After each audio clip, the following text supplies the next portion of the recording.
শেখ হাসিনাকে মা ডেকেছেন একটা জমি পাওয়ার জন্য। ডক্টর মোহাম্মদ ইউনূসকে আপনি বাবা ডাকতেও রাজি আছেন জমির জন্য। ইদানিং মিডিয়াতে দেখছি আপনার সময়টা নাকি ভালো যাচ্ছে না, কেন? কেন স্টুডেন্ট প্রোটেস্টে আপনি সহমর্মিতা জানাননি বা একাত্মতা বোধ কেন জানাননি? 100% ভুল ধারণা। তুমি আমার প্রোফাইলে যাও।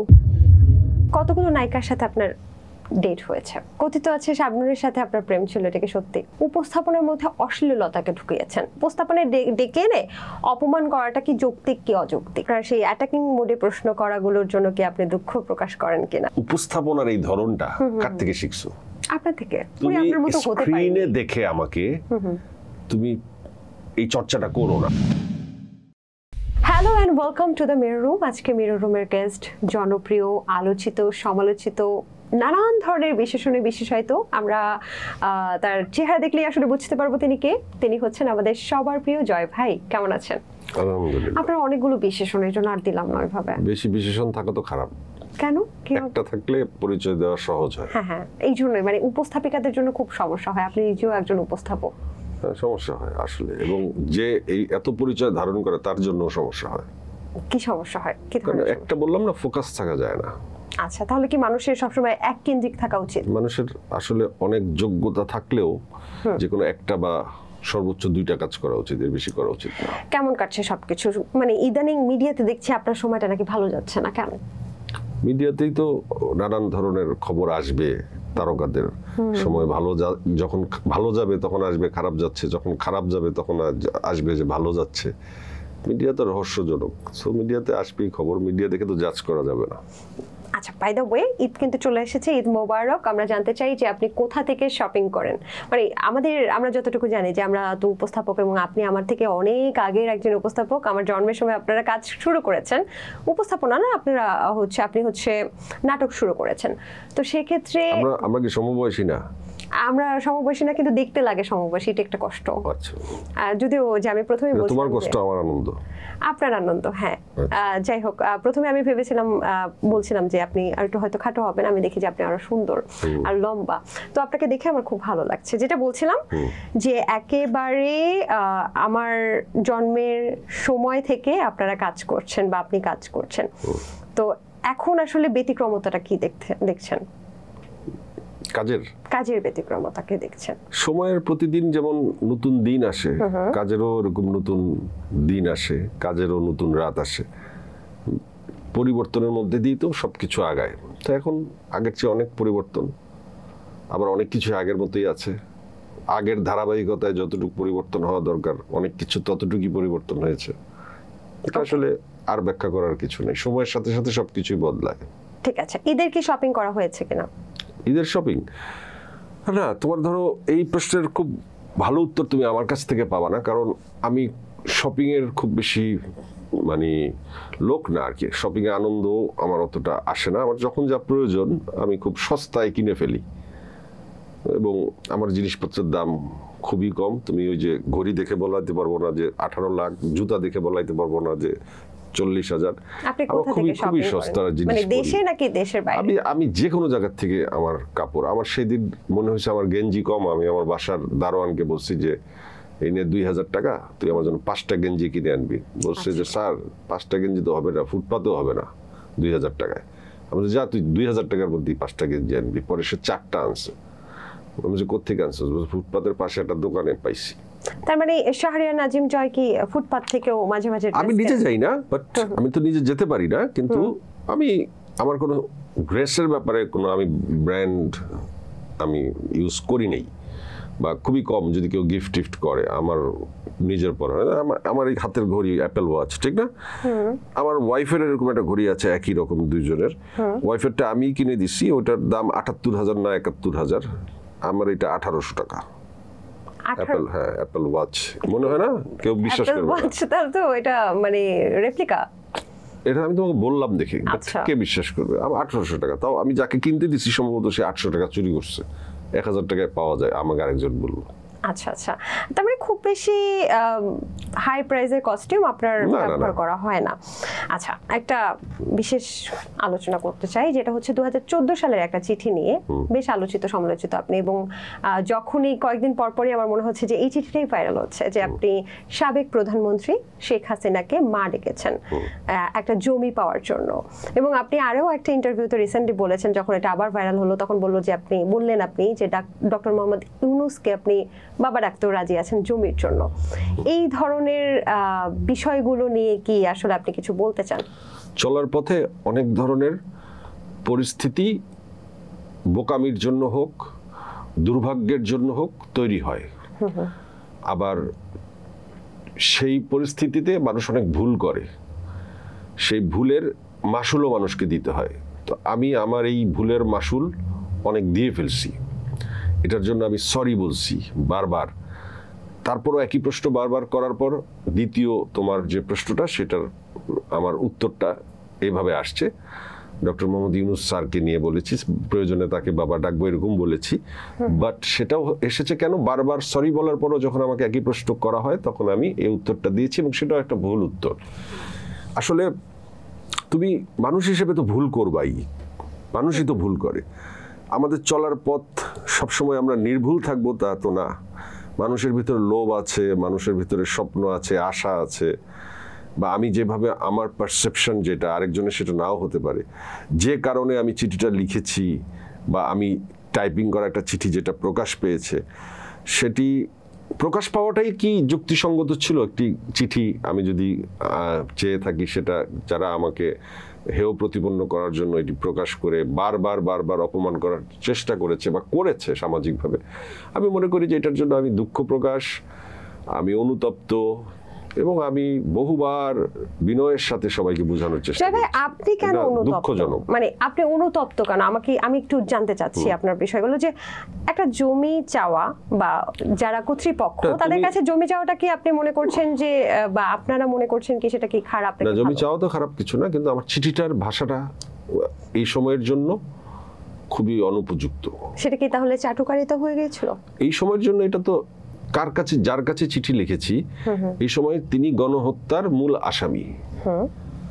তো আমি তাকে যে চিঠি লিখেছি মা ডেকে, আমার যে ভাইরা জীবন দিল বা যে মানুষ যারা আন্দোলন করলো রাজপথে, তাদের এত কষ্ট হলো, তারা যে কোনো ছোট অন্যায়কেও এখন অনেক বড় চোখে দেখবে সেই সাবেক প্রধানমন্ত্রীর সাথে সম্পর্কিত। যেহেতু আপনাকে সবাই অনেক ভালো, জমি চাওয়াটা অন্যায় না, কিন্তু আমার চিঠির ভাষাটা অন্যায় ছিল, বা আমার চিঠির ভাষাটা এই সময়ের জন্য খুবই সেন্টিমেন্টাল ইস্যু, যে কারণে ছোটখাটো সব ইস্যুতেই মানুষ রেগে যাওয়াটাই স্বাভাবিক।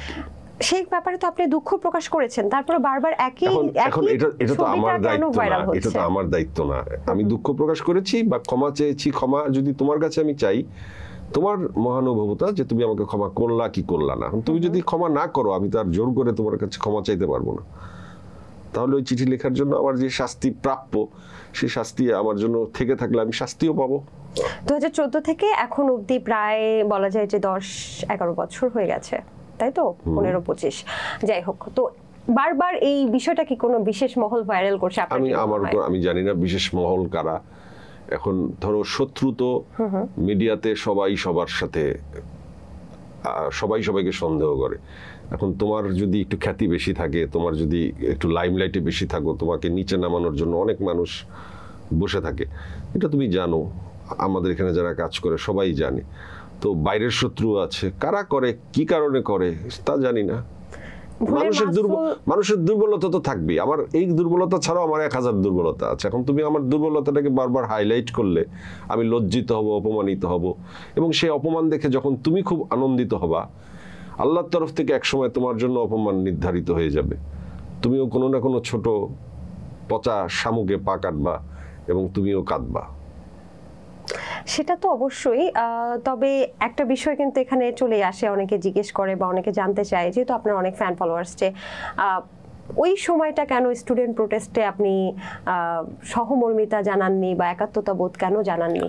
100% ভুল ধারণা। তুমি আমার প্রোফাইলে যাও, 3রা আগস্ট আমি যে পোস্টটি শেয়ার দিয়েছি সেটি ছিল শহীদ মিনারে সকলে জড়ো হয়েছে সেই পোস্টটি আমি আমার প্রোফাইল থেকে 3রা আগস্ট আমি শেয়ার করেছি। 3রা আগস্ট সরকার সবচেয়ে শক্ত অবস্থানে ছিল যে এই আন্দোলনকে দমাতে হবে, সবার দিকে নজর ছিল। সেই সময় আমি আমার জায়গা থেকে, এক একজনের প্রোটেস্ট তো এক এক জায়গায়, কেউ রাজপথে প্রোটেস্ট করবে, কেউ ফেসবুকে করবে, কেউ টক শোতে করবে, কেউ মসজিদে করবে, কেউ জায়নামাজে বসে করবে, কেউ মনে মনে করবে। সবাই তো সব জায়গার উপযুক্ত না। এখন যেই মানুষটি রাস্তায় নামার সামর্থ্য আছে, সে মানুষটি যদি ভাবে যে সবাই রাস্তায় নামবে, তাহলে এখানেও একটু ভুল আছে। আরেকজন হয়তো রাস্তায় না নেমে বিদেশে বসে ফেসবুকে বক্তব্য দিচ্ছে এবং তার বক্তব্যে অনুপ্রাণিত হয়ে লক্ষ মানুষ রাস্তায় নামে। সেটা আমরা দেখেছি, সেটা তো আমরা দেখেছি, হ্যাঁ, প্রবাসীদের ক্ষেত্রে ভূমিকা দেখেছি। কাজেই এটার মধ্যে কোনো ভুল নাই। যে ধরো লাস্টের দিকে বিষয়টি কি হয়েছিল, যে মানুষ যখন এই ছাত্রদের হত্যা দেখছিল, যে আমার ছেলের বয়সী, আমার 2 দিন পর আমার ছেলে যে বয়সী হবে, সেই বয়সী ছেলেরা মরে যাচ্ছে, এটা আসলে কোনো বিবেকবান, কোনো সুস্থ মস্তিষ্কের মানুষ এটাকে মানতেই পারে না। আচ্ছা, তার মানে আপনি আপনার জায়গা থেকে অবশ্যই স্টুডেন্ট প্রোটেস্টের সাথে ছিলেন। আরেকটা বিষয়, এই ঘটনার পরে আপনি নিশ্চয়ই অনেক হুমকি শিকার হয়েছেন। কোন ঘটনার পর? এই যে আপনাকে বারবার এই বিষয়গুলো নিয়ে ভাইরাল করা, যে আপনি কেন চিঠি দিলেন, আপনি হয়তো বা সাবেক সরকারের দোষর ছিলেন, এই ধরনের বিভিন্ন দালাল দোষর, এগুলো তো কমন, সবাই বলে। সেক্ষেত্রে আপনি কোনো হুমকির সম্মুখীন হয়েছিলেন? হুমকি ধামকি সবকিছুর সম্মুখীন এগুলো আমি চিন্তা করি না। এই কারণ হচ্ছে যে দিন শেষে না আসল সত্য যে সেটাই বের হয় এবং সেটা টিকে থাকে। কারণ তুমি এখন আমাকে 10 জনের সাথে মিলিয়ে আমাকে দালাল দোষর বলছো, কারণ একটাই, আমার চিঠি, আর তো কোনো কারণ নাই। তুমি তো আমাকে আলো আসবে হোয়াটসঅ্যাপ গ্রুপেও পাও নাই। তুমি আমাকে বিটিভির ছাত্র হত্যার সময় বিটিভিতে গিয়ে কান্নাকাটি করতে দেখো নাই। সেখানে যাননি কেন? আপনি কি দাওয়াত পাননি? আমি দাওয়াত সেভারাল টাইম পেয়েছি। এমনকি আমার কাছে এমন দাওয়াতও আসছে 3 তারিখ নাকি 4 তারিখ গণভবনে যাওয়ার, প্রধানমন্ত্রী শিল্পীদের নিয়ে বসতে চাইছে। ঠিক আছে, এমন দাওয়াতও কিন্তু আসছে। আচ্ছা, বাট আমি এইসবের ভিতরে যাইতামই না, যাবই না। কারণ হচ্ছে যে ওই সময়টা আমরা তো এত কিছু বুঝি নাই সাধারণ জনতা হিসেবে। হ্যাঁ, আমরা শুধু বুঝছি এতটুকুই যে আমাদের ছাত্ররা মারা যাচ্ছে, এটাকে আমরা টলারেট কেউ করতে পারতেছিলাম না। বাসা, বাড়ি, ঘর, কোথাও না।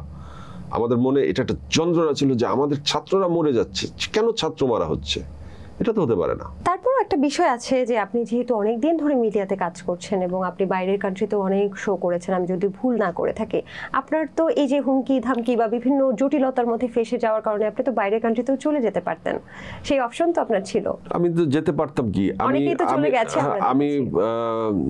আমি এই 5ই আগস্টের পরে আমেরিকাতে আমার একটা শোর দাওয়াতে আমি গিয়েছিলাম এবং আমি সেখানে 3 দিন থেকে আমি আবার চলে আসছি।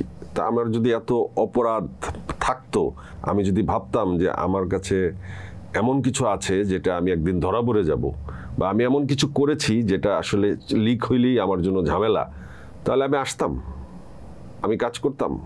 আমার বুকে এত সাহস।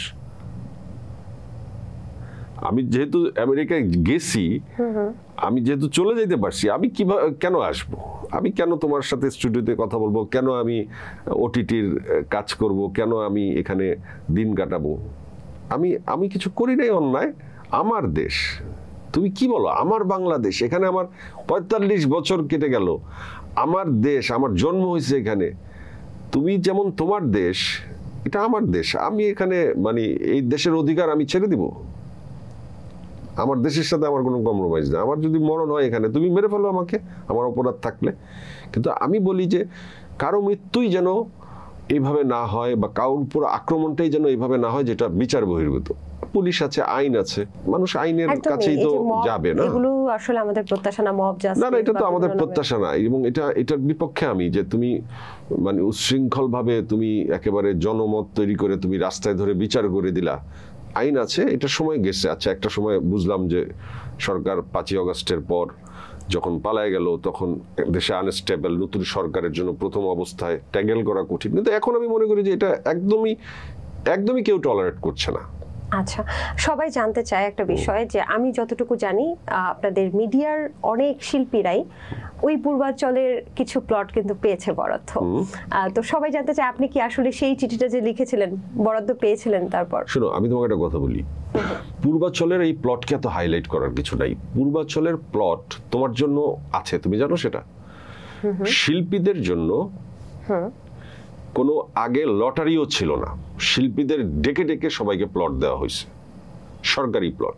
এটা শিল্পী কোটা, কোটা আছে শিল্পীদের। তুমি যদি দেশের স্বনামধন্য শিল্পী হও, তুমি একটি প্লট পাবা সরকারের কাছ থেকে। এবং তুমি জানো যে ধরো এই ধরনের প্লট আমাদের কি, আমাদের তৌকির আহমেদ অভিনেতা, বিপাশা হায়াত অভিনেত্রী, দুইজন না ওনারা, হাজব্যান্ড ওয়াইফ। আবুল হায়াত স্যার অভিনেতা না, এক একজনের 10 কাঠা করে পূর্বাঞ্চলের জমি ওনারা পেয়েছে, লটারি তো ওনাদের অংশগ্রহণ করতে হয়নি। জাহিদ হাসানের আছে, মৌরও আছে, প্রত্যেক সিনিয়র আর্টিস্টের আছে। তা আমি আমার সমসাময়িক আর্টিস্টরা সবাই পেয়ে গেছে। তো ওই সময় অ্যাপ্লিকেশন তো করতে হবে, যে পাইছে সে একটু কানের কাছে এসে বলেও নাই তুমি অ্যাপ্লিকেশন করছো, জিজ্ঞেসও করে নাই, তখন বুঝিও নাই। পরে যখন এটার তুমি আমার কাছ থেকে শুনে তুমি একটা ইনফরমেশন পেলা না, যে তুমি যদি জানো যে তোমার জন্য জমি একটা প্রাপ্য, তুমি কাজ করলে যেমন রেমুনারেশন প্রাপ্য, তেমনি শিল্পী কোটায় জমি প্রাপ্য ছিল। এরপরে যখন শিল্পীর সংখ্যা বেড়ে গেল, জমির সংখ্যা কমে গেল, এটাকে লটারির মধ্যে ফেলে দিল। আচ্ছা আচ্ছা, ঠিক আছে। মানে আপনি কি বরাদ্দটা পেয়েছিলেন কিনা? শুনো তুমি ঘটনাটা, তাহলে কি আমি আমার প্রাপ্য জিনিসটা আমি নিতে পারি নাই। যখন আমি পারি নাই, তখন আমি এই চিঠির মাধ্যমে 2014 সালে আমি বরাদ্দ পেয়েছিলাম। পাওয়ার পরে আমাকে সবাই বলল আশেপাশের যে আপনি, তখনও কনফিউশন এই সরকার নিয়েছিল, কারণ ইলেকশন ওনারা মানে নিজেরা করতো, তো ওইটাকে একটা ধারা বলে 13 এ ধারা, বলছে যে এই ধারায় আপনি যে ধারায় জমি পাইছেন, এই সরকার গেলে আপনার জমি থাকবে না। তখন আমি জমি সাথে সাথে রাজুকের মধ্যে বিক্রি করে দিই। ঠিক আছে, বিক্রি সামান্য পয়সা, এবং তখন 20 লাখ টাকা 22 লাখ টাকা আমার দিতে হয়েছিল, এবং আমি 43 লক্ষ টাকায় বিক্রি করছি, মানে 20-23 লাখ টাকা আমার লাভ হয়েছিল ওই জমি। সেটা দিয়ে আমি একটা রেস্টুরেন্টও দিছিলাম বনানীতে। সেটা কি অবস্থা? সেই রেস্টুরেন্ট 6 মাসের মধ্যে আমার পুঁজি সহ হাড়িপাতির সহ উঠে গেছে। চেন্নাই এক্সপ্রেস চলে নাই, আমি চালাতে পারি নাই। কি মনে হয় জয় ভাই, যে টিকটকারদের সেলুন ব্যবসা চলে, তারপর টিকটক না, আমার সময়টা তো এখন তুমি এখন 25 সালের সাথে চিন্তা করলে হবে না, ওইটা তো আমি 2014-15 সালের গল্প বলতেছি। প্রতি বছর তো সিনারিও চেঞ্জ হয় না। 14-15 সালে যেই ছেলেটাকে মেয়েটাকে তুমি চিন্তা না, সে আজকে সুপারস্টার না।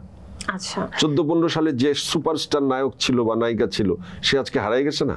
এরকম অনেক ঘটনা তো আছে। একদমই। গুরুগম্ভীর আলোচনা থেকে একটু বেরিয়ে এসে আপনার মতো করে একটা মজার প্রশ্ন করতে চাই, যদি আপনি অনুমতি দেন। অনুমতি? আচ্ছা, অনুমতি দিলেন। জমির জন্য সাবেক প্রধানমন্ত্রীকে মা ডেকেছেন। আরেকটা কথা বলেছিলেন যে সাবেক প্রধানমন্ত্রীর ছেলে জয়ের সাথে আপনার নামের মিল আছে। অপু বিশ্বাসের ছেলের নামও জয়, আপনি কি অপু বিশ্বাসকে মা ডাকবেন? মানে ধরো জয় নামে যত ছেলে পৃথিবীতে আছে, এটা মজার ছলে, তাদের মারা তার সন্তানকে তো জয় নামেই ডাকবে। আচ্ছা, জয় নামে ডাকবে যখন, একই জায়গায় যদি ওই সন্তানরা থাকে, কোনো কেউ যদি জয় বলে ডাকে, সবাই তো এমন করে তাকাবে, তার ভিতরে আমিও একজন। ধরো অপু বিশ্বাসের ছেলে জয় আমার সামনে খেলতেছে, আমি এখানে বসে আছি, ডাক আসলো জয়, আমি কি তাকাবো না? তাহলে কি, তাহলে উত্তর তুমি বুঝে নাও। মানে অপু বিশ্বাস, মানে এটা তো একটা কমন সেন্সের কথা। অপু বিশ্বাস আমার মা কিভাবে, মানে তুমি জয় নামটি যেই সমস্ত সন্তানের, সেই সমস্ত সন্তানের মারা তাদের সন্তানকে জয় বলে যখন ডাকবে, সেখানে যদি আমি উপস্থিত থাকি, আমিও তাকাবো। তার মানে সে মা না খালা না চাচা না দাদি, আমি তো জানি না। তো একটা কমন সেন্সের ব্যাপার। আচ্ছা, আপনাকে যদি সংস্কৃতি মন্ত্রী করা হয়, আপনি কি কোন বিষয়টা চেঞ্জ করে ফেলতে চান, বা আপনি কি আদৌ হবেন? আমি জানি আপনি রাজনীতি করবেন না। আমি রাজনীতি আগ্রহী না। আচ্ছা, আমরা ধরে নিই। এবং আমি সংস্কৃতি মন্ত্রী হতে আগ্রহী না। ঠিক আছে, আপনাকে একদিনের সংস্কৃতি মন্ত্রী করা হলো। একদিনের সংস্কৃতি মন্ত্রী আমরা অঙ্কে অনেক কিছু মনে করি না। আমি আমাকে বসাবই না মন্ত্রী, তো আপনি কি মিডিয়ার কোনো কিছু চেঞ্জ করতে চান? না, আমি ওই জায়গায় বসবই না, ওই চেয়ারে। আপনি রাজনীতি ভয় পান? রাজনীতি ভয়ের পিছনে আমার আগ্রহ নাই। কেন? ভালো লাগে না। কিসে আগ্রহ? উপস্থাপনা তো ছেড়ে দেন। অভিনয় উপস্থাপনা ছেড়ে দেওয়ার ডিক্লারেশন আমি দেইনি। আমি আপাতত উপস্থাপনা করছি না, আমি অভিনয়টা করছি। সেটা কি আপনার নিজস্ব ইচ্ছা, নাকি আপনার যে প্ল্যাটফর্মে কাজ করতেন সেই প্ল্যাটফর্ম থেকে? সামগ্রিক, আমার নিজস্ব ইচ্ছা, সামগ্রিক। এখন কথা বলার এখন যে সময়টা যাচ্ছে, আমি যে সময়ে কাজগুলো করছি তখন তারকারা যেভাবে যা করতো, এখন তো তারকারা সেইভাবে নাই। এখন সবাই একটা স্থবির, কেউ বুঝতেছে না তাদের অবস্থান, নিজের অবস্থানও ক্লিয়ার করছে না, তার অবস্থান কি হবে সেটাও জানি না। এই সময় তো কাউকে নিয়ে একটা বিনোদন শো করা যায় না, সো এখন অফ থাকা এটাই খুব স্বাভাবিক। তার মানে ভবিষ্যতে আমরা আপনাকে দেখতে পাবো? আমি জানি না ভবিষ্যতে কি হবে। আমি যদি খুব ব্যস্ত অ্যাক্টর হয়ে যাই, কিংবা আমি যদি ব্যস্ত ইউটিউবার হয়ে যাই, আমার মতো আমি চলবো। ফুড ব্লগিং করবেন নাকি? করতে পারি, যা ভালো লাগে। এখন আসলে মন যা ভালো চাইবে, কারো ক্ষতি না করে যেটা ভালো লাগবে সেটা করবে। এই যে বেছে বেছে কাজ করছেন, যেটা হচ্ছে এখন অনেক বেশি কাজ কিন্তু করছেন না জয় ভাই, তো এই বেছে বেছে কাজ করার পেছনে কি কোনো কারণ আছে? মানে অন্য কোনো ব্যবসায় চলে গেছেন? আমি 25 বছর ধরে কাজ করি। 25 বছর চাকরি করলে তো মানুষের রিটায়ার করার কথা, ঠিক না? সো 25 বছর পর বেছে বেছে কাজ করছি, এটা তো অনেক বেশি বেছে বেছে কাজ করার সুযোগ পাচ্ছি।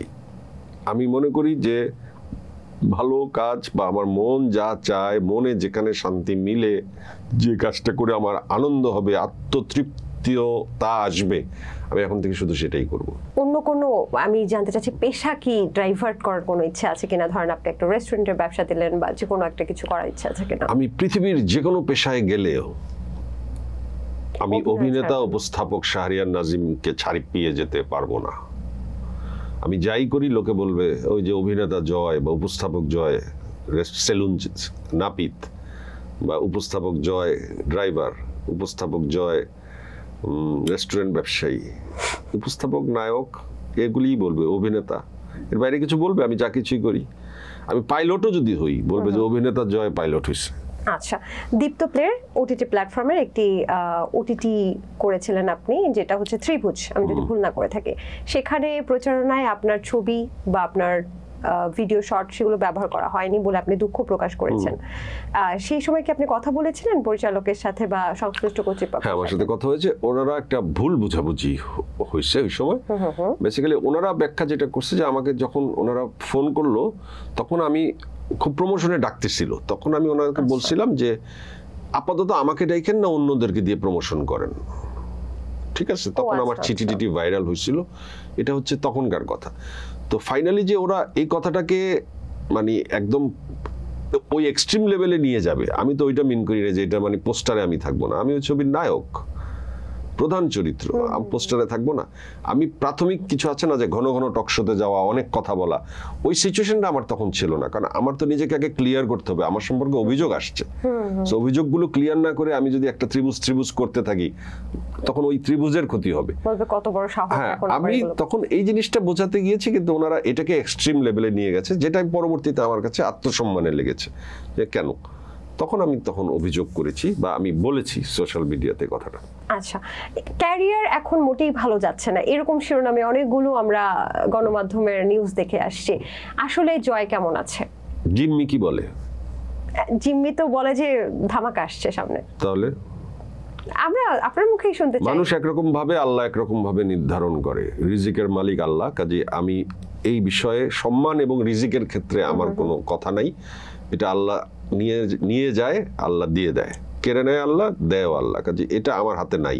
আমার হাতে যেটা আছে যে চেষ্টা করে যাওয়া, আমি চেষ্টা করে যাব নিজেকে ক্লিয়ার করে সবসময় নিজের অভিব্যক্তি যেটা আমি বিশ্বাস করি সেই অভিব্যক্তিটাকে ব্যাখ্যা করার এবং কারো ক্ষতি না করার, এবং দেশের আইন, দেশের যে নিয়ম, দেশকে ভালোবাসা, এটাকে সামনে রেখে বাদ বাকি সবকিছু আমি আমাকে ক্লিয়ার করি আগাতে চাই। আমি তো ডাকাত না, চোর না, স্মাগলার না, কিছুই না, মাদক ব্যবসা করি না, কোনো ধরনের এই ধরনের অ্যাক্টিভিটিসের সাথে আমি নাই। এবং সে কারণেই আমার মনে হয় যে এটাই আল্লাহর রহমত যে আজকে যদি আমি অনেক কিছুর নেতা হতাম, অনেক কিছুর সাথে জড়িত থাকতাম, তাহলে এই সময় হয়তো আমাকে নিয়ে আরো অনেক বেশি চর্চা হতো। কিন্তু আমাকে নিয়ে চর্চা, আসলে কোনো চর্চাই আমার জন্য প্রাপ্য না ওই একটা চিঠি ছাড়া। এবং চিঠির জন্য আমার ক্ষমার পরে আমাকে ক্ষমাই করে দেওয়া উচিত ছিল, বাট তারপরও এই দালাল, চাটুকার, তেলবাজ এই কথাগুলো আমাকে বলা হয়। এটা আমার মনে হয় যে আমি এটার জন্য ক্ষমা পেতে পারতাম মানুষের কাছে, এতটুকু অপরাধ ক্ষমা চাওয়ার পর ক্ষমা করে দেওয়া উচিত ছিল। সবকিছু যদি আমি বাদ দিই, শাহরিয়ার নাজিম জয় যখন একাকী থাকে, এই যে এত ধরনের কথা আসছে, চাটুকার, দালাল, তেলবাজ, দোসর, এই বিষয়গুলো জয়কে কতটা প্রভাবিত করে, বা এটা কি ব্যক্তিগত লাইফে আপনি যখন বাইরে বের হন আপনার ফ্যামিলি সহ, তখনও কি আশপাশ থেকে কথাগুলো আসে কিনা? না, এটা তো গত মানে এই সময়টাতে তো রিসেন্টলি তো এই ঘটনাগুলো তো একটা বাস্তব ঘটনা, এটা তো অস্বীকার করার কিছু না। এটা অনেকদিন ধরেই মানুষজনের এই প্র্যাকটিস, মানুষ যা তা গালি দিচ্ছে, কমেন্ট বক্সে অনেক আজে বাজে কথা বলছে, ভুল বুঝতেছে। এখন সবাইকে তো জনে জনে বোঝানো সম্ভব না। আমি যে ক্ষমা চাইছি এটাও অনেকে জানে না, কাজে হচ্ছে যে সে নতুন আমার চেহারাটা দেখলে আমাকে ওই চিঠিটার কথা মনে পড়ে একটা গালি দিয়ে যাচ্ছে। তো আমার পক্ষে তো প্রতিটি জিনিসের উত্তর দেওয়া সম্ভব না, কিন্তু আমি মনে করি যে সময় একটা সবচেয়ে বড় ওষুধ, সময়ে সবকিছু সঠিক হয়ে যাবে। পার্সোনাল লাইফে জয় কি এটা নিয়ে কষ্ট পায়? এই 8 মাস কষ্ট পাইছি না, যে আমি দোষ করলাম না কিন্তু আমাকে দোষী বলা হচ্ছে, আমাকে গালি দিচ্ছে, এটা কষ্ট না? এটা তো অবশ্যই কষ্ট। ঠিক আছে, একটু মিডিয়া নিয়ে কথা বলি। ইন্ডাস্ট্রিতে নতুন নায়ক আসে না কেন? ইন্ডাস্ট্রির খুব কঠিন জায়গা, পুরাতনরাই তাদের অস্তিত্ব টিকিয়ে রাখার জন্য হিমশিম খাচ্ছে। একটা নতুন ছেলে এসে সে সারভাইভ করা খুবই কঠিন। সে যদি প্রখর ট্যালেন্টেড না হয় এবং তার পেছনে যদি ব্যাকআপ না থাকে, এই ইন্ডাস্ট্রিতে, বাংলাদেশের ইন্ডাস্ট্রিতে খুবই কঠিন।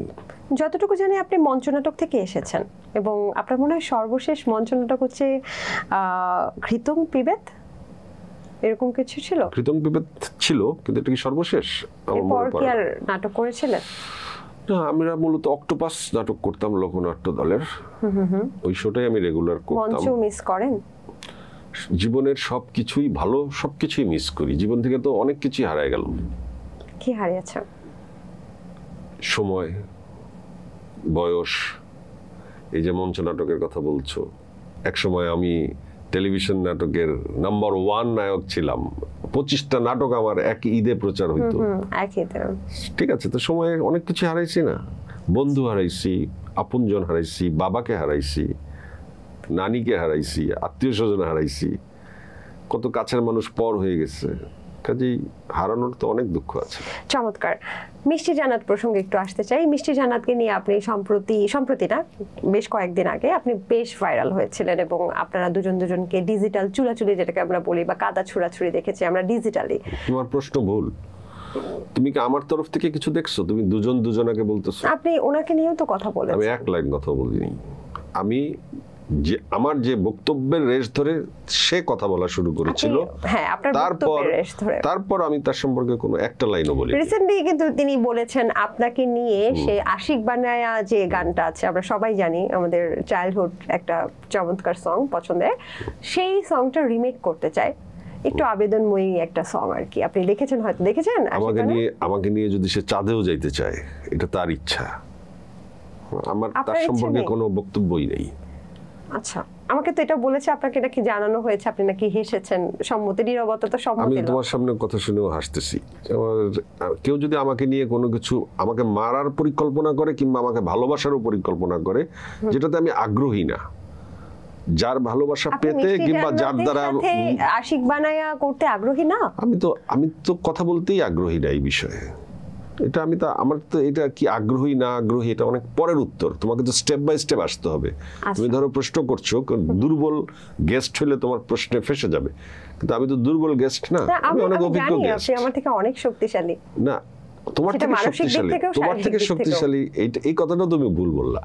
তুমি আমাকে যে প্রশ্ন করছো, স্টেপ বাই স্টেপ উত্তর তোমাকে শুনতে হবে, যে আমি এই বিষয়ে আগেও কথা বলি নাই, এখনো কথা বলবো না, এটার মানে তুমি যেভাবে ভেবে নাও।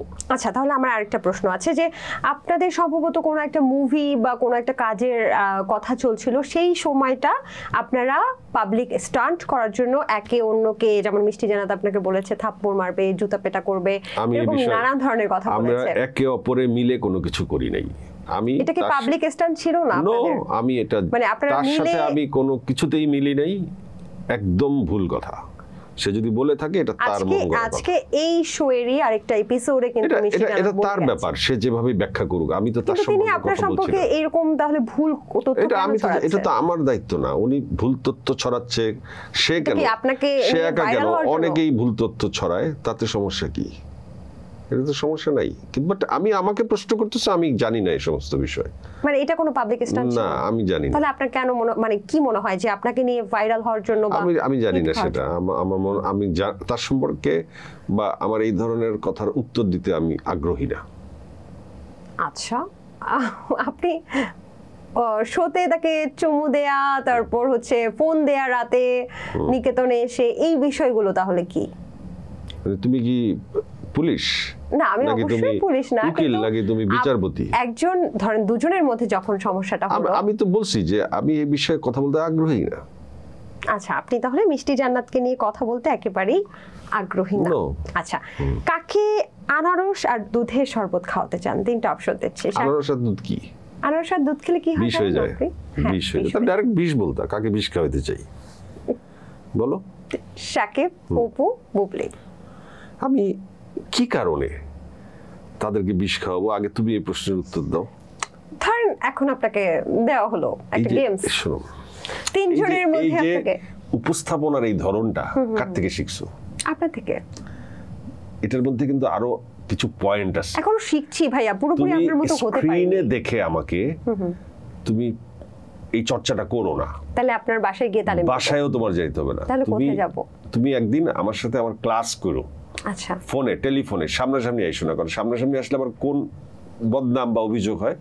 টেলিফোনে আমাকে আমার টাইম নিয়ে আমার থেকে 2-3 ঘন্টা লিসেন নিও। এটার ব্যাকে কিন্তু অনেক কিছু থাকতে হবে। এই ধরনের প্রশ্নের শুধু করে গেলে হবে না যে কাকে বিষ খাওয়াইতে চান আর বোকার মতো গেস্ট উত্তর দিয়ে দিবে অমুককে বিষ খাওয়াইতে চাই, এবং তারপর ভাইরাল হয়ে যাবে এবং তার সাথে সম্পর্ক খারাপ। তাহলে আপনার মতো করে প্রশ্ন করি। তুমি এখন আমার মতো করবা নাকি? জি জি, আপনি যেমন ধরনের প্রশ্ন করেন আমি তেমন ধরনের। কারণ কি তুমি আমাকে কপি করতে কেন বসছো? আমি কপি করতে বসেছি কারণ আপনি আমার শোটা কি কপি শো?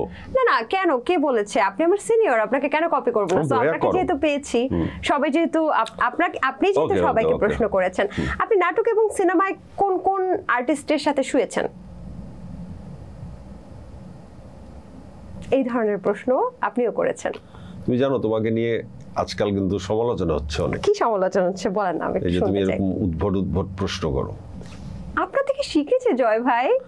আমার থেকে শিখেছো, আমারটা আমি ফেস করেছি, কিন্তু তুমি তো এখন তোমারটা ফেস করবা। তাহলে আপনার কি সাজেশন থাকবে আমার জন্য?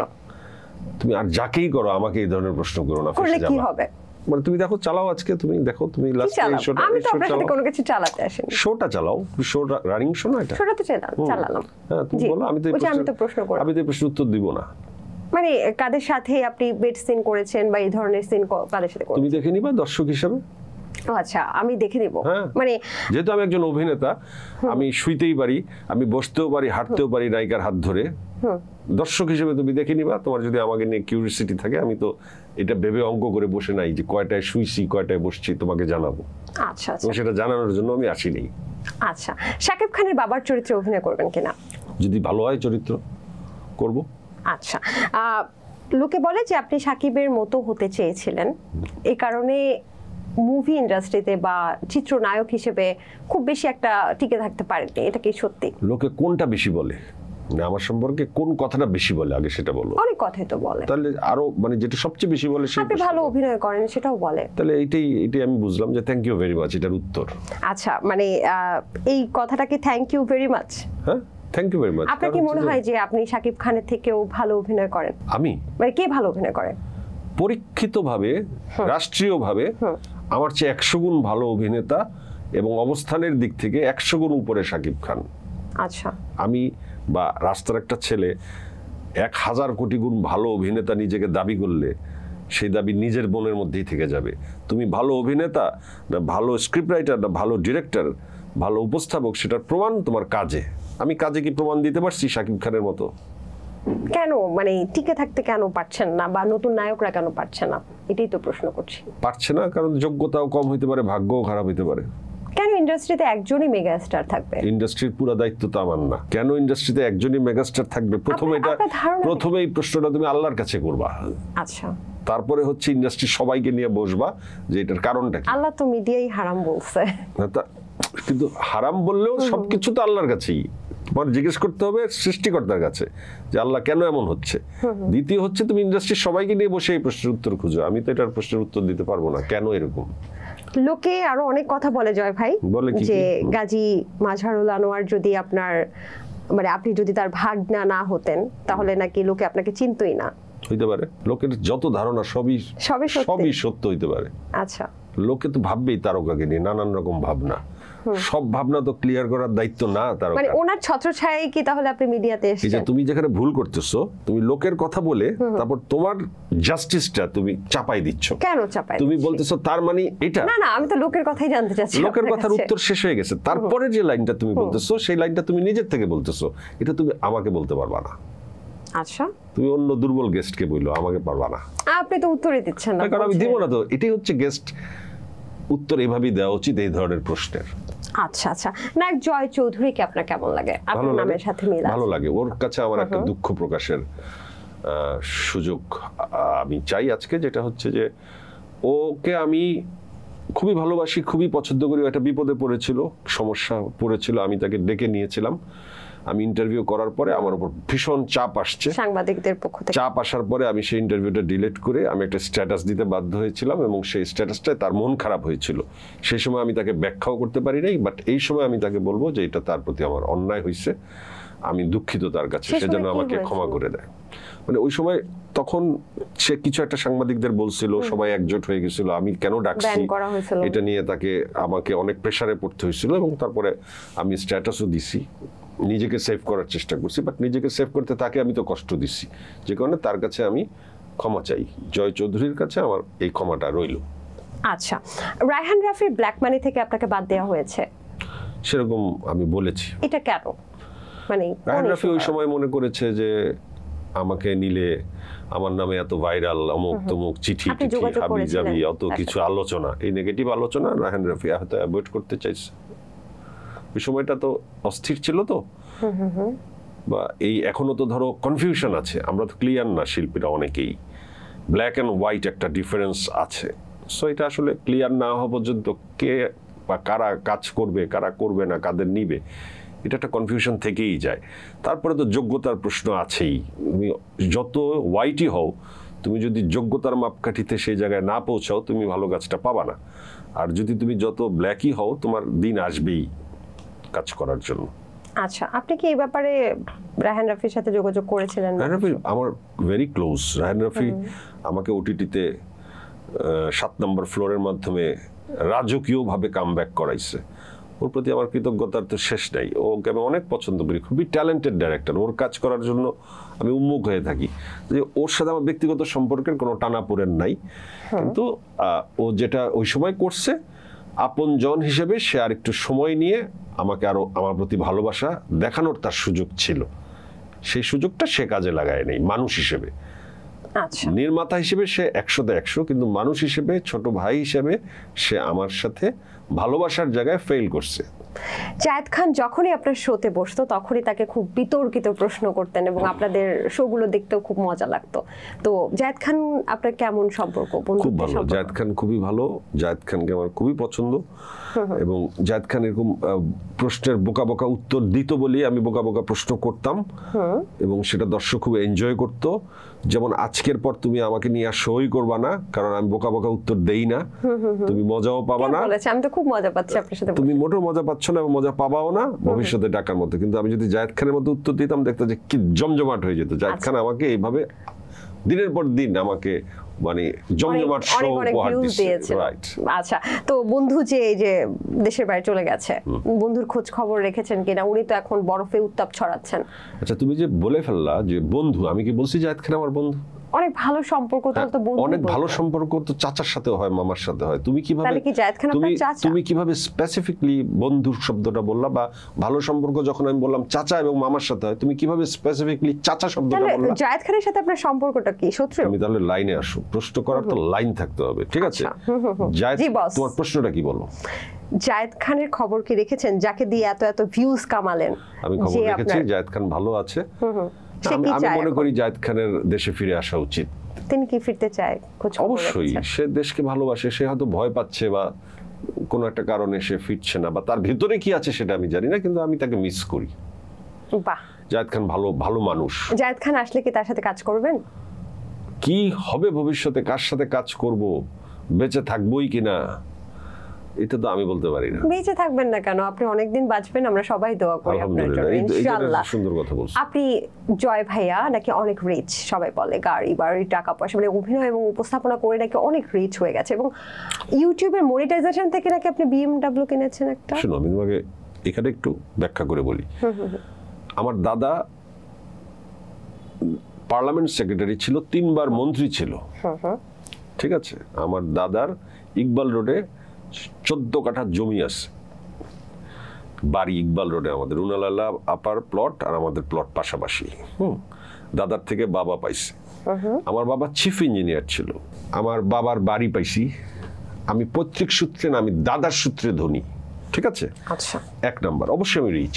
এবং 2 নম্বর হচ্ছে আমার ইউটিউবের ইনকাম, একসময় যে আমি রাজত্ব করছি, এটা কি তুমি অস্বীকার করতে পারো? কেউ অস্বীকার করতে পারবে না। আমি 10 লাখ 15 লাখ 16 লাখ 18 লাখ টাকা আমি, এটা তো এখন আলাদা প্রশ্ন, যেটা বলছি সেটা তোমাকে আমি ইনকাম করছি। আমি চ্যানেল আইয়ে বিভিন্ন ধরনের ইভেন্টের কাজ করছি। এই যে তোমার ডিজিটাল অ্যাওয়ার্ড শো, এটা আমার কনসেপ্ট। প্রথম বাংলাদেশের ডিজিটাল অ্যাওয়ার্ড শো, সেটি আমার কনসেপ্ট, চ্যানেল আইতে আমি চালু করেছি, সেটা বিক্রি আমি করেছি। ওই সমস্ত ব্যবসায় অনেক টাকা, ব্যবসা মানে হচ্ছে বেচা বিক্রি, তো স্পন্সর আসে, স্পন্সর হয়, আমি এগুলো করেছি, আমি টাকা ইনকাম করেছি, টাকা খরচ করেছি, আমার পরিবারকে ভালো জীবনযাপন উপহার দিয়েছি আল্লাহর রহমতে, এবং আমি খুবই সিম্পলি সুন্দর স্বপ্ন পূরণ করে লাইফ চালাতে পারি, চলতে পারি, বাস এতটুকুই। এখন আমি সুপার রিচ, আমি কি বসুন্ধরা না? মানুষ জানতে চায় যে আপনার গ্যারেজে কয়টা গাড়ি আছে। আমার গাড়ির শখ অনেক ছিল, আমি পুরান গাড়ি কিনতাম আর বিক্রি, হ্যাঁ পুরনো, আচ্ছা, মার্সিডিজ থেকে শুরু করে সবই, আমার পাজেরো থেকে শুরু করে সবই আমি কিনছি বিক্রি করছি। এবং যে আমাকে গাড়ি দেয়, সে আমাকে দেওয়ার সময়ও ওইটা মাথায় রাখে যে এটা 2 দিন পর আমি দিয়ে দিব, আবার তার থেকে আরেকটা নিব, ঠিক আছে। এই মুহূর্তে তো একটা ভাঙা গাড়ি আছে, যে গাড়িটা 2.5 লাখ টাকা দিয়ে নিছি। কোন ব্র্যান্ড? ছোট্ট টয়োটা, 2.5 লাখ টাকা দাম। এখন BMW মার্সিডিজ না, এখন BMW মার্সিডিজ চলার সময় না। এখন নিজের অস্তিত্বই রক্ষা হবে কিনা সেটা জানি না। মানুষ যেভাবে দালাল বলে, মানুষ যেভাবে তেলবাজ বলে, মানুষ যেভাবে ঘৃণা করে, সেভাবে আমার অস্তিত্ব থাকে কিনা সেটাই আমি জানি না। আমি এখন মার্সিডিজ চালাবো না? জয় ভাই, আপনাকে সবাই অনেক বেশি ভালোবাসে, আপনি শুধুই মনে হয় কিছু মানুষের কথা শুনে আমার সোশ্যাল সামাজিক যোগাযোগ মাধ্যমের কমেন্টস গুলো আমাকে ডিসহার্টেড করে। আচ্ছা, আপনি এখন যে বাড়িটাতে থাকছেন ওটা কি নিজের বাড়ি কিনা? হ্যাঁ। আচ্ছা, আপনি তো মানুষের হাড়ির খবর বের করেন, আপনার ব্যক্তিগত লাইফ অতটা বেশি কিন্তু সামনে আসে না। আপনার ব্যক্তিগত লাইফ সেটা তো আমার পলিসি। কি পলিসি? মানুষের ব্যক্তিগত লাইফ একেবারে ছড়ায় দেন সবার। আমি এই শর্তে আসছি এখানে যে এই উপস্থাপনা পেশায় যে আমি তোমাদের জীবনের কাহিনী বাইর করব, কিন্তু আমার জীবনের কাহিনী বলতে হবে আমাকে না। আজকে তো আপনি অভিনেতা হিসেবে আসছেন। এখন তুমি কি জানতে চাও স্পেসিফিক? আপনার ব্যক্তিগত, আপনার বাড়িতে কে কে আছেন, আপনার আমাদের ভাবি কেমন আছে, আপনার সন্তানদেরকে নিয়ে। প্রশ্ন কিন্তু খুবই সহজ সরল হয়ে যাচ্ছে তোমার। সহজে তো, আমি কি আরো খারাপ? আমার একটা স্ত্রী, 2টা সন্তান, 2টা ছেলে। আমার একটি ছেলে, ছোট ছেলের নাম আজান, সে অসুস্থ, তোমরা অনেকেই জানো, তার চিকিৎসা চলে ব্যাংককে, আমাকে যেতে হয় তাকে নিয়ে প্রায়। এবং এটা আমাদের একটা বাচ্চা যদি অসুস্থ থাকে, তাকে নিয়ে একটা স্ট্রাগল থাকে, সেই স্ট্রাগলটা আমাদের আল্লাহর রহমত আমরা তাকে নিয়ে করছি। সম্পর্কে কিছু বলবেন? মানে না, এটা সবাই আমার ফেসবুকে যারা আছে আমার জানে, দেশের অনেক মানুষই জানে, আমাদের ব্লগিং দেখে। সো আজানের জন্য দোয়া চাই যেন আজান সুস্থ হয়ে যায়, এটাই। আচ্ছা, আর আরেকজন সন্তান? আরেকজন আয়াত নাম, ও স্কুলে পড়ছে। স্কুল কোন ক্লাসে? ওকে ছোট বানাইতে চাই, ও খালি বড় হইতে চায়, সামনে ও লেভেল দিবে। মাশাআল্লাহ। আপনার বয়স কত হলো জাতি জানতে চায়? 45। এত সহজে বয়স বলে ফেললেন আপনি? হ্যাঁ, বয়স তো মাপা যায়। আচ্ছা আচ্ছা, প্রতিদিন শরীর চর্চায় কতক্ষণ সময় দেন? না, শরীরের প্রতি যত্ন নিতে হবে। আচ্ছা, এটা খুবই ইম্পর্টেন্ট। এটা চেষ্টা বাড়াতে হবে, শরীর ঠিক করতে হবে, চেহারা সুন্দর করতে হবে, এগুলি সবই সম্ভব। মানে কোন চালের ভাত খেলে আপনার মতো স্বাস্থ্যবান হওয়া যেতে পারে? আমি কি মোটা বেশি? সেটা তো স্বাস্থ্যবান বলেছি না, কোন চালের ভাতটাত না, আসলে সুস্বাস্থ্যের অধিকারী হওয়ার জন্য একটা ডিসিপ্লিন লাইফ দরকার। এই ডিসিপ্লিন লাইফটা আসলে একটা রেগুলার প্র্যাকটিস। এটা খুবই, রমজান মাসে এই সুযোগটা আসে মানুষের জীবনে। মানুষ যদি এই সময়টা কাজে লাগাতে পারে এই অভ্যাসটাকে, তাহলে আসলে তার জীবনে এই চেঞ্জটা আসে। আমরা তো কাজে লাগাতে পারি না, বা অল্প অংশ পারি। আমি মনে করি যে ফিটনেস এখন একটা মেজর প্রায়োরিটির জায়গায় চলে গেছে। বাহ, চমৎকার। কতগুলো নায়িকার সাথে আপনার ডেট হয়েছে, এবং তাদের মধ্যে কি 3 জন নায়িকা আছে যারা আপনার ক্যারিয়ার নষ্ট করার পেছনে ছিল? আমি এই ধরনের প্রশ্নের উত্তর দিব না। দিতে চাচ্ছেন না? না, এই ধরনের প্রশ্নের উত্তর আমি দিব না। কথিত আছে শাবনূরের সাথে আপনার প্রেম ছিল, এটা কি সত্যি? খুবই সস্তা প্রশ্ন, উত্তর দিব না। সস্তা লাগছে আপনার কাছে? তোমার কাছ থেকে এই ধরনের প্রশ্ন আমি আশা করি না। তুমি জেনারেল মানে যারা আসে গেস্ট, তাদেরকে তুমি এই ধরনের প্রশ্ন করো, কিন্তু আমি ভেবেছিলাম যে তুমি আমাকে অনেক উন্নত প্রশ্ন করবা। কোন উন্নত, কি ধরনের প্রশ্ন? শিখাই দিলে তো অন স্টেজে তো এর মানে এটা হয় না তো। এই উপস্থাপক এবং গেস্ট, এটা কিন্তু একটা পরীক্ষা ক্ষেত্রের মতো। এই জায়গাটা কিন্তু খুবই ডেঞ্জারাস। এই চেয়ারটা কিন্তু খুবই গরম। এই চেয়ারে আমি দীর্ঘদিন বসা ছিলাম। সেই চেয়ারের গরম নেওয়া কিন্তু খুব কঠিন ব্যাপার। তুমি কিন্তু গরম তাওয়ার উপর বসে আছো, এবং তার চেয়েও বেশি আমি একজন গেস্টেরও জানতে হবে কোন ধরনের প্রশ্নের উত্তর দেওয়া যায়, কোন ধরনের দেওয়া যায় না। একজন সিনিয়র হিসেবে আপনি আমাকে অনেক পরামর্শ দিবেন, সেগুলো আমি খুব সুন্দরভাবে নিচ্ছি। না, আমি তো পরামর্শ শোতে বসি নাই। এটা কি পরামর্শ শো? আপনি ইতিমধ্যে দিয়ে দিয়েছেন, আমি সুন্দরভাবে নিচ্ছি, এবং আমি আরো বেটার কোশ্চেন করার চেষ্টা করছি ভালোর জন্য যদি হয়ে থাকে। কথায় কথায় একদমই। মানুষ আপনাকে কষ্ট দেওয়ার জন্য না। মানুষ আপনাকে কেন এত পছন্দ করে? আমাকে পছন্দ করে তো এটা আমি এখন খুঁজেই পাই না। এখন তো দেখি সবাই অপছন্দ করে। আচ্ছা, পছন্দ করার লোকের সংখ্যাই খুঁজে পাচ্ছি না। আমি তো শুধুমাত্র আমার তো মনে হয় যে শুধুমাত্র আমার মা, আমার বউ, আমার বাচ্চারা আমাকে পছন্দ করে, আর কেউ পছন্দ করে না। তাহলে কি সবাই গালাগালি করে? সবাই তো আমি দেখি গালাগালি করে। আচ্ছা, উপস্থাপনার একটি নতুন ধরন আপনি আত্মপ্রকাশ করেছেন, বা আপনি পরিচিত করেছেন আমাদের কাছে, যে উপস্থাপনার মধ্যে অশ্লীলতাকে ঢুকিয়েছেন, এটা লোকে বলে। এটা আপনি কিভাবে দেখেন কথাটা? আমার উপস্থাপনা নিয়ে গবেষণা হওয়া উচিত। অনেক অনেক অনেক গবেষণার গুলোর কাগজ আমার কাছে আসা উচিত। তারপর আমি একটা ব্রিফ দেব। তুমি একটা ছোট্ট প্রশ্ন করবা আর আমি এটার উত্তর দিয়ে দিব। এটা তো এত বড় উপস্থাপনাকে তো এত ছোট ফ্রেমে আনবো না। আমি এত বড় কাজ করে ফেলাইছি, যে কাজটাকে এত ছোট উত্তরে আমি এক কথা বলে দেব না। আপনি কি করণ জোহরকে কোনোভাবে ফলো করেন বা করতেন? তোমার কি আমাকে গে মনে হয়? মানে এই প্রশ্নটা কেন করলা? কেন? করণ জোহর তো গে, আমি যতটুকু জানি। আচ্ছা, ঠিক না? তাকে তো মেইলি মনে হয়। তা তুমি কেন, কোন সাইড থেকে আমাকে করণ জোহর লাগলো তোমাকে? না, আমি বলো, ধরেন একটা আর্টিস্ট যখন আপনার, তুমি বলতে পারো উনি অতিথি নিয়ে শো করে, আমি অতিথি নিয়ে শো করি, তুমি এখন করো, তো তুমি কি করণ জোহর? না, কিন্তু আপনার কথা তুমি কি দেবাশিস বিশ্বাস? Never ever. আমি সমৃদ্ধি থাকবো, কিন্তু কথা বলার ওয়ে অফ টকিং এ আমরা কিছুটা মনে হইছে করণ জোহর বলে। আপনাকে বাংলাদেশের গুলিস্তানের করণ জোহর বলে, গুলিস্তানের করণ জোহর বলে। সব মানুষ তো বলে, মানুষ বললাম না, ভালোবাসা না দেখে হিউমারাস ওয়েতে আসলে বিভিন্ন অশ্লীল জোকস, অ্যাডাল্ট জোকস বলে ফেলে, কিন্তু আপনারটা একেবারে সরাসরি স্পষ্ট ভাষায় অশ্লীল প্রশ্নগুলো আপনাকে করতে আমরা দেখেছো। ওকে, তোমার যদি এই বিষয়ে কোনো অভিযোগ থাকে এবং তোমার যদি এই বিষয়ে কোনো স্টেটমেন্ট দেওয়ার থাকে, তুমি দেওয়ার স্বাধীনতা রাখো, বাট আমি এই বিষয়ে উত্তর দিব না। যেমন একজন গেস্ট যদি আসে, তাহলে আপনি তাকে জিজ্ঞেস করতে পারেন যে তার চরিত্রটা কেমন ছিল, বা নাটকের অভিনয়টা কেমন ছিল, কাজটা করতে কেমন লেগেছে, কিন্তু তার বদলে আপনি আসলে ব্যক্তিগত লাইফগুলোকে, শিল্পী সত্তাকে বের করে ব্যক্তিগত লাইফগুলোকে কিন্তু বেশি হাইলাইট করতেন, যে তার হাড়ির খবর কি, তিনি কয়টা বিয়ে করেছে, তার বয়স কত, কয়টা সুগার ড্যাডি আছে, বিভিন্ন ধরনের কথা।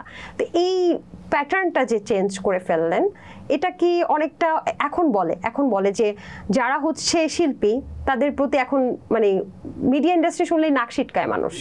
সেটা শুধুমাত্র আমার কারণে, সেটা যাদের কারণে, বা যে উপস্থাপক বা সাংবাদিকদের কারণে, তাদের মধ্যে অন্যতম আপনি, এটাও লোকে বলে। এই বিষয়টাকে আপনি কিভাবে দেখেন? আমি লোকের এই কথা আলাদাভাবে কোনো উত্তর দেব না। আমি এটা অনেক বড় কাজ। আমি অনেক 6-7 বছরের উপস্থাপনার ক্যারিয়ার নিয়ে আমি এক বাক্যে কোনো উত্তর দেব না। এটা নিয়ে তো গবেষণা হওয়া উচিত। আচ্ছা, তাহলে জয় ভাইয়ের উপস্থাপনা নিয়ে একটা গবেষণা দরকার আছে। আমি তো মনে করি, কারণ যে ইন্টারভিউ আমি নিয়েছি, সেই ইন্টারভিউর মধ্যে যত তথ্য আছে মানুষ সম্পর্কে, সমাজের বিভিন্ন শ্রেণীর মানুষ নিয়ে, এটা নিয়ে তো অবশ্যই গবেষণা উচিত। এমন তো অনেক হয়েছে, আমরা যেটা বাহির থেকেও দেখেছি, আমি জানি না ব্যক্তিগতভাবে কি হয়েছে, যে অনেকে আপনার উপর খুব চটে গেছে, যেমন মেহের আফরোজ শাওন, সেটা তো সবসময় চটে গেছেন উপস্থিত। শোনো, এখন তুমি যে আমার সাথে কথা বলতেছো, আমি তোমাকে কিন্তু খুব অ্যাগ্রেসিভ ভাবে উত্তর দিতে হচ্ছে, কারণ তোমার বলটা খুব স্ট্রং। সো আমার ব্যাটটাও স্ট্রং হইতে হবে। আমি ব্যাটটা উঠায় রাখলে আমার উইকেটটা পড়ে যাবে। সো আমি যখন হোস্ট ছিলাম, আমার গেস্টরা যদি ব্যাট উঠায় রাখছে, তার উইকেটটা পড়ে যেত। যারা স্ট্রং গেস্ট, তারা ব্যাটটা ঠিকঠাক জায়গা মতো রাখতো, তার উইকেট পড়তো না। সো তোমার বুঝতে হবে যে হোস্ট যেমন প্রশ্ন করার অধিকার রাখে, আসলে খেলাটা, উত্তর দেওয়ার খেলাটা হচ্ছে গেস্টের কাছে। একদমই একদমই, আমি তো সেটাই জানতে চাচ্ছি যে উপস্থাপনায় ডেকে এনে অপমান করাটা কি যৌক্তিক কি অযৌক্তিক? না, মোটেও অপমান করার জন্য প্রশ্ন করা হয় না। তুমি যদি প্রশ্ন করো, আমি তো অপমানিত হচ্ছি না, আমি আমার উত্তর দিচ্ছি না। তোমার কোনো একটি প্রশ্নের যেটি আমার কাছে দেওয়ার মতো মনে হয় নাই, আমি উত্তর দেই নাই, তাহলে ওই চেয়ারের কি দোষ? দোষ তো আসলে আমার। যদি আমি উত্তর দিয়ে দিতাম, আমি দোষী হয়ে যেতাম বা আমি কালার হয়ে যেতাম। আমি উত্তর দেই নাই, একটা সুন্দর অনুষ্ঠান হচ্ছে। জয় ভাই, আপনাকে অসংখ্য ধন্যবাদ এই ধরনের প্রশ্নের উত্তরটা দিতে। এই কথাটা অনেক সময় আমি বুঝাতে পারি না, যে আপনি যে কথাটা বললেন যে অনেক সময় উপস্থাপকরা অনেক প্রশ্ন করে ফেলে, যে প্রশ্নগুলোর উত্তরটা আপনি কিভাবে দিবেন সেটা সেইভাবে ভাইরাল হবে। তাহলে হয় কি, দোষটা উপস্থাপকের একার থাকে। আর তুমি যখন উত্তরটা দিয়ে ফেলো বোকার মতো, তখন তুমিও দোষী হয়ে যাও। তুমি এভাবে বললা কেন, এটাও তো আসে। তখনই তো গেস্ট উপস্থাপকের উপরে ক্ষিপ্ত হয় যে আমাকে কেন এভাবে প্রশ্ন করা হইল, বাট উত্তরটা কেন ভাই এভাবে দিলা। কিন্তু অ্যাগ্রেসিভ কোনো আচরণ হয়ে গিয়েছিল কি কোনো উপস্থাপনার ক্ষেত্রে? ধরেন না, বরং গেস্ট হিসেবে অ্যাগ্রেসিভ হয়ে গেলাম আজকে তোমার সাথে। আচ্ছা, না আমি এখনো কিন্তু আপনাকে অ্যাগ্রেসিভ পাইনি। আপনি আবার রাগ করলে মারটার দেন না? না না না না, মানে হেসে বা মিষ্টি মিষ্টি কথা ওইভাবে তোমার সাথে বলা হয়নি। একটা সুন্দরী মেয়ে তুমি, তোমার সামনে আরো সফট ইন্টারভিউ দেওয়া উচিত ছিল। আচ্ছা, আপনি অ্যাগ্রেসিভ হলে এত সফট থাকেন? এটাই আমার সর্বোচ্চ অ্যাগ্রেসিভনেস যা দেখলা আজকে তোমার সাথে। আমি অ্যাগ্রেসিভনেস এখনো দেখিনি। তাহলে তো ভালো, তাহলে আমি খুবই বাহ বাহ, আচ্ছা বেঁচে গেলাম। চমৎকার চমৎকার। আপনার কাছে এসে অপমানিত হতো, এটা অনেকে বলেছে, কিন্তু তারপরও আপনার কাছেই সবাই আসতো। এইটার পেছনে রহস্যটা কি? আল্লাহর রহমত। না মানে তারা কি ভাইরাল হওয়ার জন্য? আমি জানি না, ব্লেসিংস। এই যে আমার দিকের উত্তর হচ্ছে ব্লেসিংস। যদি আমার কাছে এসে অপমানই হইতো, তাহলে আমার কাছেই কেন ফিরে আসতো যারা আসছে?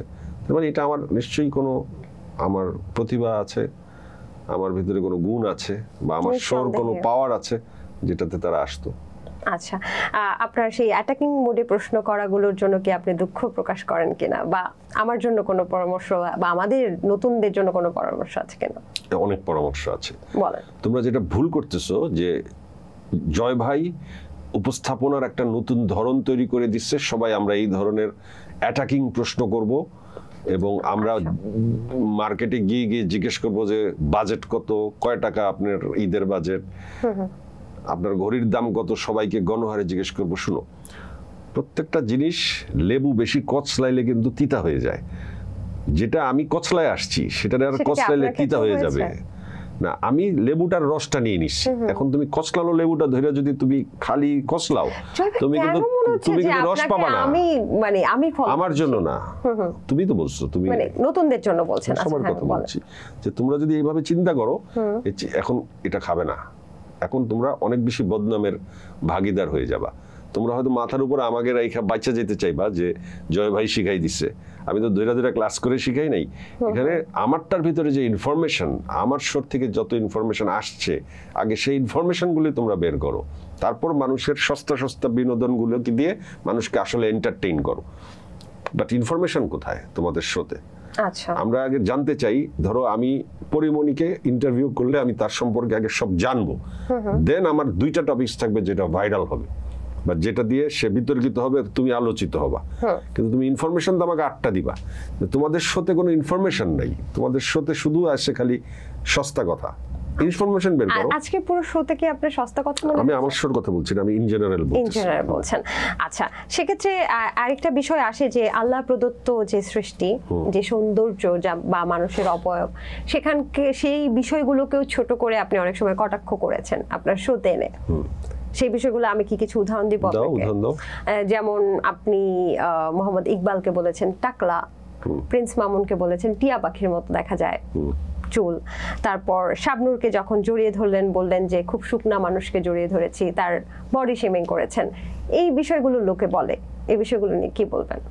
ওরা কেউ একজন অভিযোগ দেয়নি। যদি ওরা অভিযোগ দিত, সেই অভিযোগটা যুক্তিযুক্ত হতো। আর লোকের আপনার কথা, কি মনে হয় না যে এটাতে ইট ওয়াজ ফান সম্পর্ক এটা আলাদা লেভেলের থাকলে সেই জায়গায় যাওয়াই যায়। কিংবা আমি একটা কমেডি নাটক করতে যখন যাই, আমি কমেডি করতে করতে কমেডির একটা স্টেজে ওঠার পর একটা চূড়ান্ত কমেডি হয়, শোরও কিন্তু সেই জায়গাটা থাকে।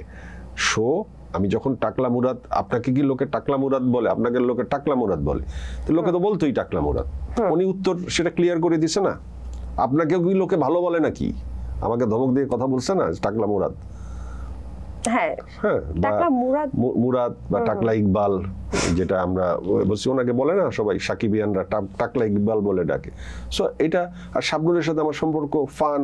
আমি শাবনুরকে জড়ায় ধরে বলছি যে তুমি তো আগের চেয়ে শুকাই গেছো, তার মানে তুমি আগে আরো মোটা ছিলা। তার মানে এটা বডি শেমিং না, এটা হচ্ছে আমাদের রিলেশন এবং শোটাকে এন্টারটেইন করার একটা গল্প। তুমি দর্শক হিসেবে তোমাকে এন্টারটেইনও দিতে হবে, বাট ওইটাই মাপকাঠি, ওইটাই মাত্রা। তুমি বলতেছো যেটা ঠিক আছে, বাট তোমার মাত্রা জ্ঞানটা না থাকলে গানের সুর তো ঠিক থাকবে না। আমি সেই মাত্রা জ্ঞানটা আমার ঠিক ছিল বলে আমি যতটুকু বুঝি। আচ্ছা, তার মানে সবকিছু ঠিকঠাক ছিল। মিডিয়া থেকে প্রাপ্ত কোনো কষ্ট আছে আপনার?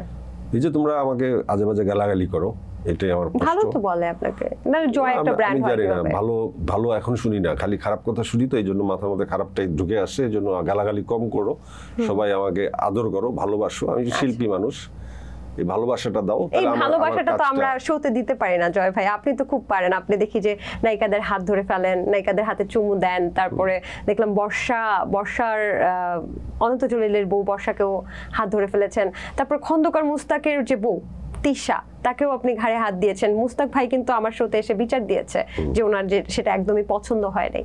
এরকম হাতান কেন গেস্টদেরকে? তুমি তো আমাকে ফলো করো। হ্যাঁ, তুমিও করো। আমি হাতাবো কেন ভাইয়া? তুমি ফলো করো না বললা, আপনি কি চাচ্ছেন?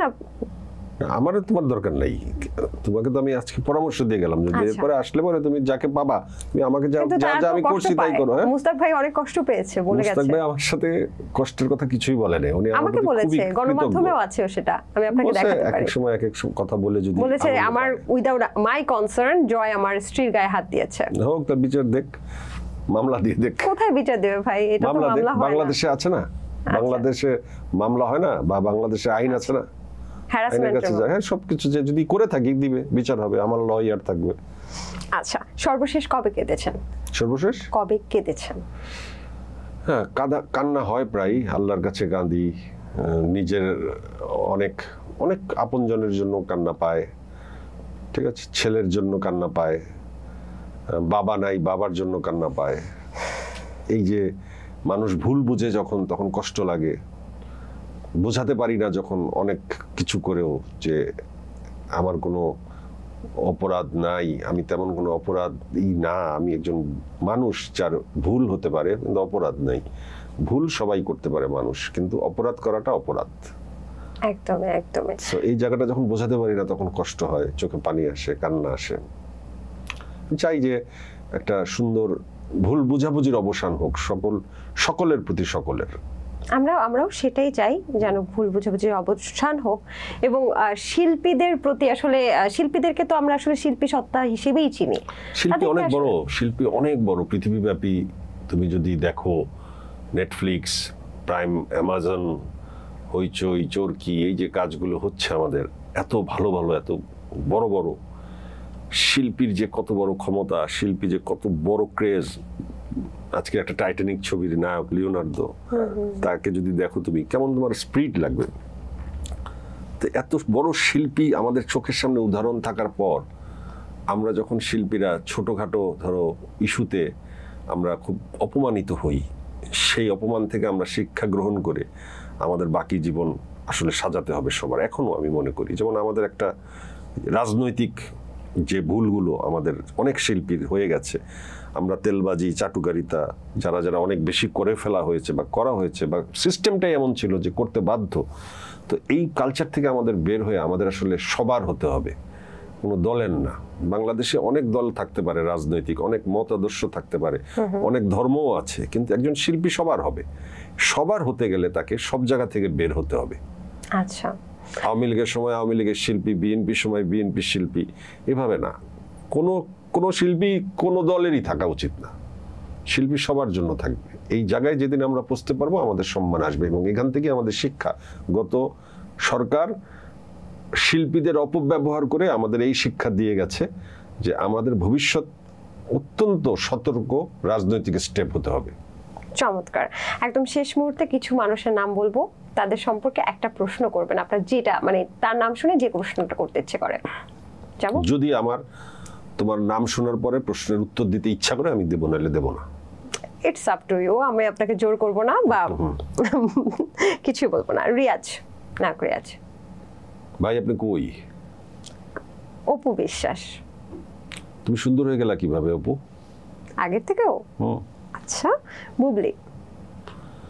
বুবলি জঙ্গলি ঠিকঠাক ভাবে করছো তো? ভালো হিট হবে তো? পরিমণি।